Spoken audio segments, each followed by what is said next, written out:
The Movies of the Meek, where we watch made-for-TV movies and miniseries so you don't have to. From Gia to Xenon, Hysteria to Sybil, welcome to Movies of the Meek. It's on the title, Max.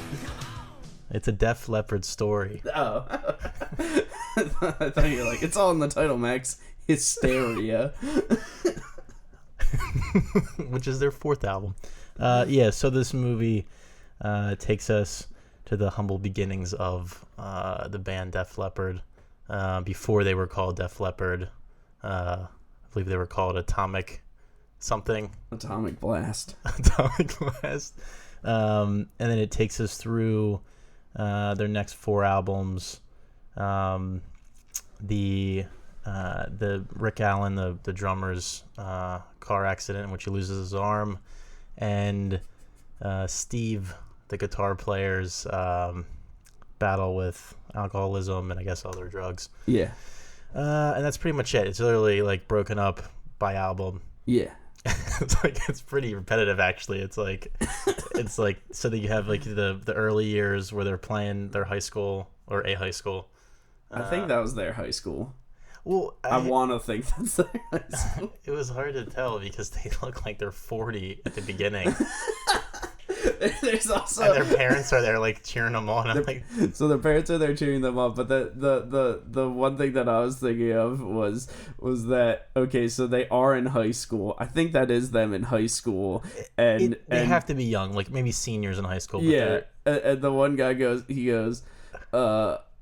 was it that he says the high school's looking for a band to play. I was like, what are you talking about? A band to play. But just like they don't do that anymore. No, that's not a thing. So the first concert was just the high school putting on a show, and then the second one was a battle of the bands, right? Yeah. But you don't see any of the other bands. No. Why would you? Which is like the best part of those scenes in movies when you get to see the competition, like School of Rock. And also, I will say that my favorite part, anytime that you have one of those Battle of the Band sequences, is whenever they think it's funny to add in like some other famous band. Like if Def Leppard was like, we're doing a Battle of Bands, and it's like, Iron Maiden is like the other band that they're competing against. So they're like, whoa, I don't know if we'd ever beat against those guys. Led Zeppelin. Yeah, Led Zeppelin's the other band that they're battling against. Oh my god.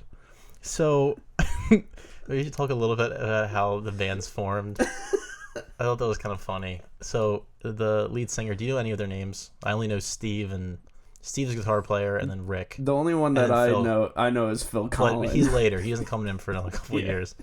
So his name isn't Phil Collins. It's Phil Collins with an E, right? What? With an E. It's spelled differently too, I think. I think it's spelled the same. It's just it has no S. Oh, okay. Yeah. So when I read the Wikipedia page, like I was reading about Def Leppard because I really don't know anything about him. Yeah.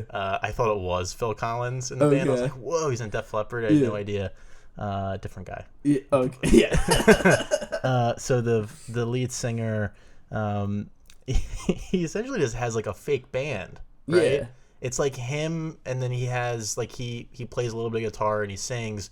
And he has his fantasy band called Def Leppard, and it's spelled correctly. Yeah. His version is spelled correctly. And he works in a factory with his dad. Yeah. And then he meets the original guitar player, I think. Yeah. Who has another band called Atomic Blast. Yeah. And they're looking for a guitar player / lead singer. Anyway, they get together. They love his voice. Don't care about his guitar playing. Yeah, they're like, he's all right. So he joins, and within like 30 seconds, he changes their name. Yeah. He's like, I have a better name than Atomic Blast. Yeah. Def Leppard. And they're like, yo, that name rocks. And they actually say that in the movie, this name rocks. And I think the original drummer...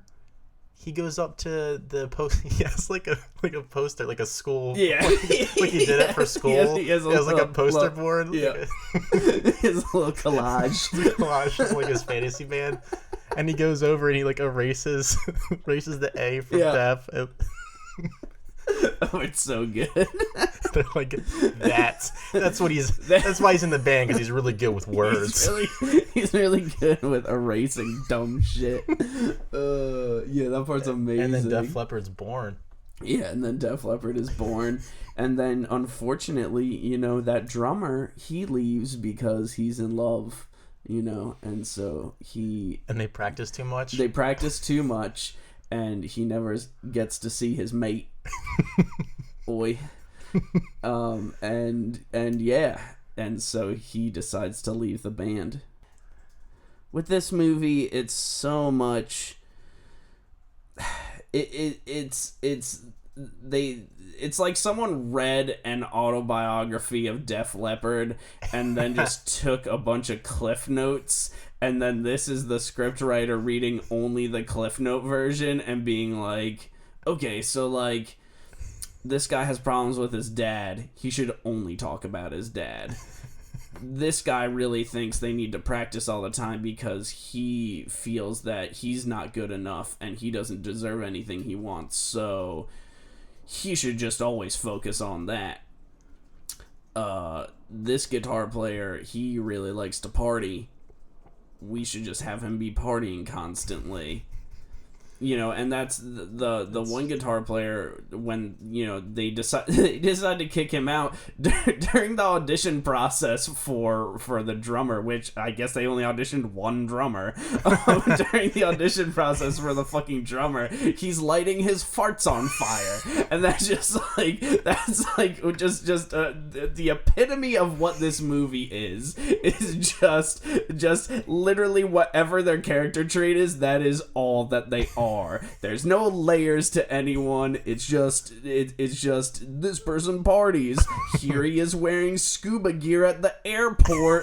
He fucking lights his farts on fire. The dude has problems with his dad. He's gonna bring that up constantly. Oh yeah, like years and years of this. Years and years. Because they go through what is this, like maybe 10 years?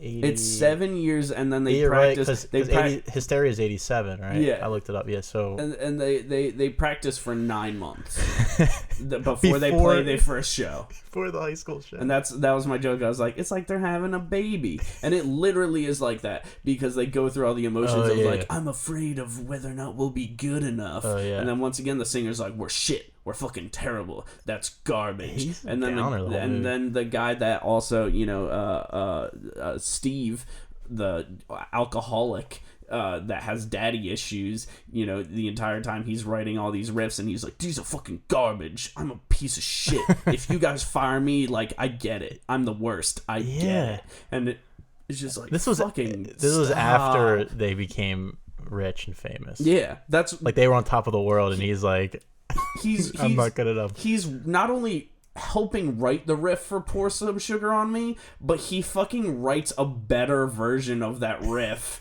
than fucking Phil Collins is playing, and he's like, no, it's fucking shit, and he just fucking bails. Just if anything, it was shit because of the singer. Yeah. So it sounded like they got the rights to a lot of these songs, the recordings, which they play whenever the producer, I forget his name, is like, check this out. Yeah. He plays the actual recording from real life. Yeah. But then it also sounded like they re-recorded like what it would sound like in studio with different people, not the actors, like just different. Yeah. And it sounds way worse. Yeah. What was that one part? Like, he's like singing higher, and then he doesn't take. Yeah. He records it one time, and then Mutt is just like, how about you go a little higher? He goes a little higher one time. I can't. And he's like, I can't do it. And then Mutt's like, well, check this out. And then he blends the two together, and it's magically like an 8-part vocal harmony.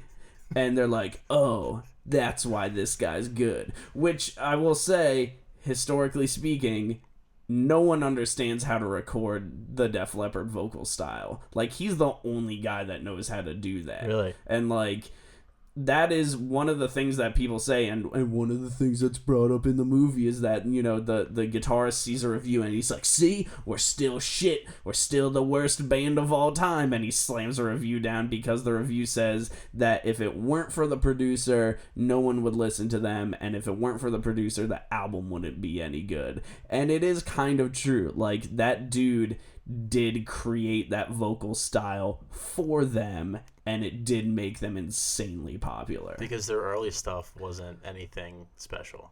It was just like it's good rock tunes. Yeah, but they were just rock tunes. I'm sure there was a million bands back then that were doing that sound. So, yeah. That producer definitely works some magic. Yeah. Yeah. It goes through the rise and kind of fall of Def Leppard, and the fall is basically just because of the fact that the drummer wants to go on vacation for a little while because he's tired of the big life. Yeah, he's tired of being on tour all the time and snorting coke off of titties, which they show in a beautifully chaotic sequence that was edited like a nightmare. So this is a weird movie because it cold opens with the car crash. Like, the movie is called opens with him listening to his own band. So the movie is called Hysteria, a Def Leppard Story. Yeah, but it's really about the drummer. Yeah, right. I mean, but then it's also like a biopic about the band. Yeah, like it doesn't know what it wants to do because like I think they should have just stuck with the drummer. This is his story, like, but it's not. It's like also trying to like show the other side of the band. Yeah. But I say that because like I said, it cold opens with the car accident. Yeah. the drummer's on vacation listening to his own songs. I haven't looked up whether or not that's exactly how it happened. I think I read it. That's not how it happened. 'Cause his arm comes completely off. Like his shoulder. It's just like the entire arm at the exact segment that it still currently is removed in real life. That's where his arm was chopped off at. And it's like, well, I love how like the car crashes, and instead of seeing him thrown from the car or seeing him on the ground, like it just kind of pans from the wreckage to him walking around. Yeah, without an arm. Him walking around without an arm. She's shell shocked and just wandering around this field, and then it pans over to him, and his arm is just gone. Which is them having his arm removed is just like when you were a kid and you pretended you didn't have an arm. It's clearly just stuffed inside his shirt, which is the worst thing ever. I think it's like behind his back. Like I was trying to figure out how they did it. It's impressive. It's not impressive. It looks terrible. Not as bad as doll legs. Not as bad as those legs. So Zach theorizes that during the sequence when he's learning how to play the new MIDI programmed sample drum kit, that they use doll legs. And so when it shows him practicing, it's switching back between a shot of him playing drums, which is his upper body, and then a shot of doll legs, which are being moved by someone's hands. It did look like that. It does kind of look like...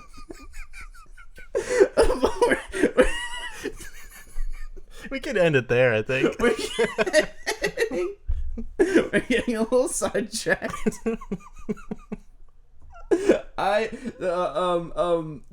So his arm is completely detached, and then they put it back on, only for it to have to be removed again. Which I don't think is possible with today's medicine.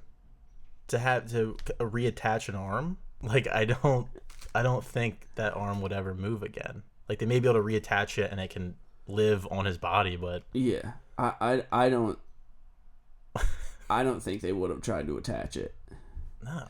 And that's is that what, like, did you read about that? No, and that was the thing. Like I didn't look up into it, and I just think that was something made up for the movie. And if it was, what was the point of it? To give them a little bit of hope, where they were like, yeah, he's gonna have a full recovery, and then they're like, ooh. Like the doctor comes in, he's like, we're gonna have to remove it. And his mom's like, I felt it this morning. It was warm. It's still warm. The arm's still warm. It's covered in blankets. It's like he's like all pale and dying from the infection, and his mom's like, it's still warm. They made him look like a zombie, and until the montage of him learning how to play drums again by banging on lamps and banging on dinner dishes. Up until that point, he looks like a zombie the entire time he's in the hospital. He looks like shit. He looks terrible. That was a bad car wreck, though. Yeah. You know, that's a good portion of the movie. That whole the hospital scene, like that's at least 35, 40 minutes or something. Like, yeah. But they remove the arm, and then the second half of the movie is like him recovering and trying to learn how to play drums again. And fucking my boy Steve in an alcoholic rage, he's at his own dinner party at his house, and he is now married to this model, and Steve in an alcoholic rage is like, fuck all you. I think this statue that I have that's clearly just a naked woman squatting and peeing and water's coming out of her boobs too. Like, this statue's beautiful and you guys are all shit. And so he goes upstairs, and when he goes upstairs he sees, I don't know, maybe he has one of that drum kit at his house? What the fuck ever is happening in that situation? But there's a drum kit there, and so I think fucking Rick is practicing there. And during the party. During the party. And Steve sees him, and he's like, what are you doing? And he's just like, I'm just trying to get better. And he says, why don't you just die? And I was like, oh, what? Yeah, that was harsh. Dark. Yeah. So that was Steve's house. Yeah, that was Steve's house. So does every member of the band have that kit at their house for when Rick comes over and he gets depressed and wants to practice? That's what I was thinking. It's like, does he get bummed out and just practice at everyone's house? Like during parties. I don't even know what else to say about this movie. I think we talked about the best parts. I want to go back to the main lesson of the movie. Okay. Which is don't take vacations. Because if you start slacking, so that was, you're gonna die. So when I guess they were coming back from their U.S. tour. Yeah. And they're all like leaving the airport, and Rick, he turns on me. He's like, "Man, I need a vacation." They're like, "No, you're crazy. We have to record this album." Yeah. And then he like freaks out. He's like, "I'm taking a vacation." Yeah. And that's when everything goes downhill. He loses his arm. He starts partying. Yeah. And then they bring it up again. Like, we were laughing about it. Like, oh yeah, like it's trying to say don't ever take vacations. Yeah. And then later on, I think Steve, like, I think they're all visiting Rick in the hospital, and Steve's like, he's like, that's what you get for taking a vacation. Yeah. He like completely. That was like the meanest thing ever. Yeah. I'm guessing the laugh though. I think this is the first time he smiles since he's been in the hospital. Yeah. The other time that he smiles is when Phil Collin is like, any drummer would give their left arm to be in this band, and he's just like, that's pretty good. And then it fades out with them smiling. It does fade. Yeah, so I've noticed, and you brought this up early in the film, every scene kind of ends with the group either smiling or frowning.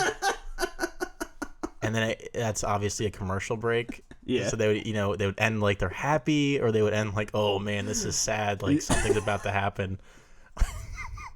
Yeah, you gotta hit those emotional beats. They kind of reminded me of like the hobbits from Lord of the Rings in their face. Not just because you're racist. Oh, wait, because of their faces? Yeah, then it's because you're racist. No, their haircuts and their, you know what I mean? Like, I don't, like the lead singer looked like Pippin. Not racist. It's pretty racist. But, yeah, I can see that. Yeah.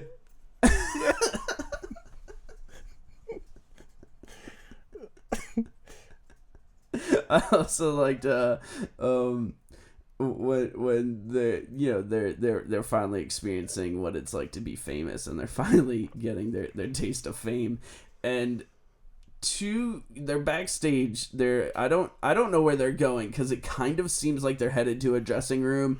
It kind of seems like they're outside, maybe headed to a van, but they did just walk out a hallway. It's really confusing. But two guys go by with two coat racks, and they're just covered in bras. Did you notice that? Yeah. What the fuck was that? And then immediately afterwards, they're just like, I like to see some, some racks. Yeah, those are some good and that racks. girl's like, how about these racks? How about this rack? And then she shows her boobs. The other girl's like, and how about this rack? And then she pulls down her boobs. Ooh. That was a good scene. Yeah, all the scenes of them partying are pretty funny. Another thing that they do in this movie, which I have to assume they just needed to fill time, is a whole bunch of shots of London, and it's just it's so just many. Super sped up. Oh, it's yeah. just like fucking cars going around. Oh, double decker bus. Yeah, just fucking driving around. Yeah, a lot of that. Do they have any shots of America? Like No. Establishing shots? No, because they have palm trees. So they have that montage of like pictures of like postcards of states. Oh yeah. There's like 60 shows, and they like blow by it in 30 seconds, and they're back in. And then that's when it goes to the scuba scene. One a-hole. This movie has a lot of montages. Oh yeah. I will say thank God they actually had the rights to the music, because whenever one of these movies doesn't, it's the biggest bummer ever. Wasn't there a Jimi Hendrix movie that didn't have the rights to the music? So they just like they had, I think it was Andre 3000 played Jimi Hendrix. Oh yeah, did they not have the rights? They didn't have the rights to the music, so he played. So I think they got the rights to some of the covers that Jimi Hendrix did, and they like re-recorded them for the movie. Fuck yes. I know the most recent Britney Spears movie that Lifetime did, called Britney Spears Ever After. They had no rights to any of her music, and it's fucking amazing because do of it. instead? They just wrote weird songs, one of which is just like she's in the hotel and she's partying, and it's just a song that's like bounce, bounce, dance, bounce, bounce, bounce, and just fucking garbage. They did that for this movie. The very first song they played when they're rehearsing. Yeah. That was like I guess like an early demo or something. Yeah. And they didn't have the rights to it, so they re-recorded it. Yeah. With different people for this film. Yeah. Would you recommend Hysteria? Yeah, I think I would. To anyone or to fans? Definitely to fans of the band. If you're looking for a cheesy, really dramatic movie, it's definitely a good one. And it has like Def Leppard tunes in it. Like there are like the actual recordings in there. So yeah, mixed with some bad versions of those songs. Like people like there was that one where I don't know what song it was, but they were doing like the vocal take, and it was just a word. They're doing like Photograph, and he's recording the vocal, and it's just like terrible. the other thing is at the very end when they play Pour Some Sugar on Me in its entirety. They play. That's how they fill the last 5 minutes of the movie. That's how they fill the last 5 minutes of the movie. And then he's like, "Ladies and gentlemen, here's the Thunder God," which is a nickname that we have not heard before this point in the movie. Yeah, we've never heard for that the drummer. nickname before. You would think they would establish it somewhere else in the movie. Because he says it twice. He says it twice, as if we knew. I don't know. We had to pause it and rewind it to understand what he was saying. The Thunder God. And then Steve died. He died in the fucking credits. Like the lamest way to. I hate when they do that. Movies like this is where this person is. This person's dead. Yeah. It's like fuck off. Like, yeah. He coughed up so much blood. Is that what happens when you drink too much? I don't know. But the one thing that's crazy is that he had a 0.54 blood alcohol content. Yeah. So we were trying to figure that out. Yeah.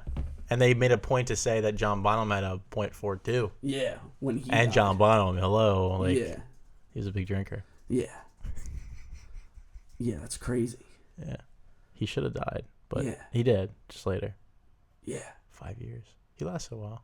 Yeah. Next week we'll do my Super Psycho Sweet 16.